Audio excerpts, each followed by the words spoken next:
Assalamualaikum warahmatullahi wabarakatuh. Jadi nama saya Rahman Setiawan Hasan, NPM 044. Jadi saya akan membawakan sedikit materi tentang ekstraksi timah putih atau bagaimana timah putih itu diekstraksi. Masuk pada materi pertama tentang pengertian timah putih. Timah atau timah putih adalah sebuah unsur kimia dalam tabel periodik yang memiliki simbol Sn atau dalam kurung bahasa Latin stannum dan nomor atom 50. Timah termasuk dalam logam pasca transisi, dikelompokkan pada kelompok 14 dalam tabel periodik. Timah menunjukkan kemiripan kimia dengan germanium dan timbal dan juga berada pada di kelompok 14 dan memiliki dua kemungkinan bilangan oksidasi atau +2 dan +4 yang sedikit lebih stabil. Timah adalah elemen ke-49 yang melimpah di bumi, memiliki 10 isotop stabil, jumlah terbesar dalam tabel periodik. Kita masuk pada materi kedua tentang karakteristik. Biji timah yang ditambang di Indonesia umumnya adalah dari jenis endapan timah aluvial dan sering disebut sebagai endapan timah sekunder atau disebut timah pleser. Jenis biji timah ini sudah terlepas dari endapan induknya yaitu timah primer dan oleh air diendapkan kembali di tempat yang lain atau lebih rendah.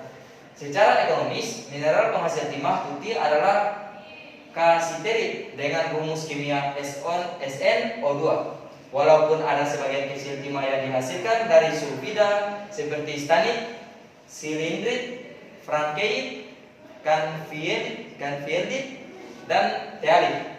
Mineral utama yang terkandung di dalam biji timah adalah kasiterit, sedangkan mineral ikutannya adalah pirit, kuarsa, zirkon, ilmenit, galena, bismut, arsenik, stibinit, kalporit, senotim, dan monasib. Masuk pada yang kedua yaitu bagaimana penambangan timah. Jadi ada endapan timah, kemudian ada dilakukan dua tipe penambangan seperti semprot menggunakan hidrolik, yaitu pada endapan timah yang kurang dari 40 sampai dengan 50 meter kubik atau 30 sampai 40 gram per 1000 meter kubik.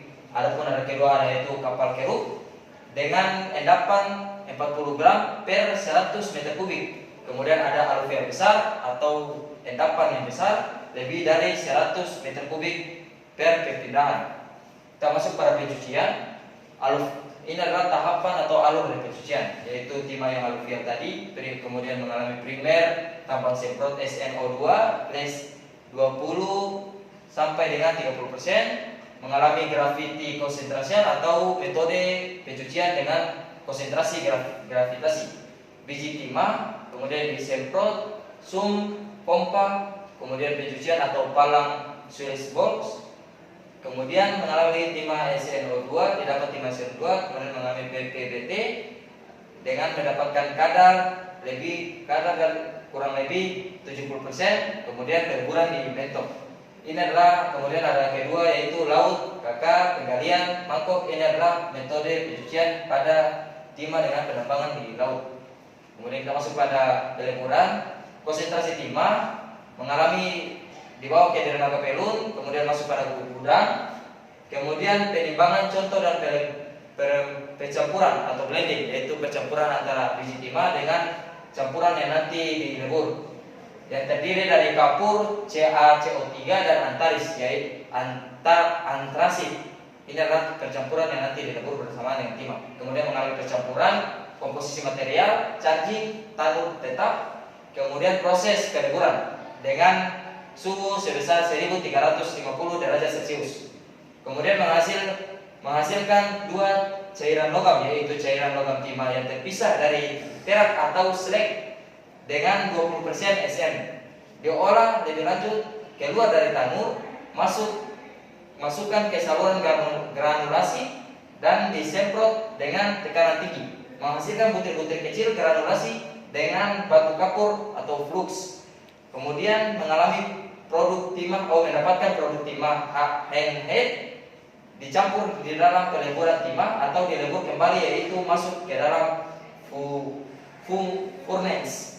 Kemudian ada cairan yang kedua yaitu cairan logam timah yang keluar dari tanur atau topping. Cairan logam yang keluar dari tanur ini yang diproses lebih lanjut di mangkok, kubel, atau ketel kemudian mengalami pemurnian refiring dan mendapatkan 99,8% SN atau kadar.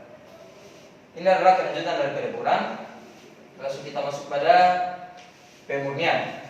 Inilah tahapan 1 pemurnian perbandingan cairan atau larutan timah hingga suhu 400 Celcius, kemudian dilakukan stirring, dibumbuhi serbuk gergaji. Pada tahap kedua ada elemen impuritas kotoran berupa besi, Fe, dan lain-lain dengan mendinginkan lebih lanjut larutan timah cair ke dalam ketel hingga 2600 Celcius hingga terbentuk senyawa Fe sampai Sn yang mengendap dalam ketel. Untuk eliminasi Fe maka digunakan alat sentrifugal.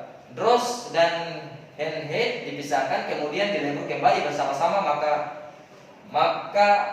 akan dihasilkan timah murni, kemudian dicetak dalam balok-balok atau ingot. Balok-balok atau ingot dengan berat 35 kg dengan kadar 99,92%. Mungkin sekian presentasi dari saya. Saya ucapkan mohon maaf apabila ada kurang. Mungkin sekian dari saya tutup dengan Assalamualaikum warahmatullahi wabarakatuh.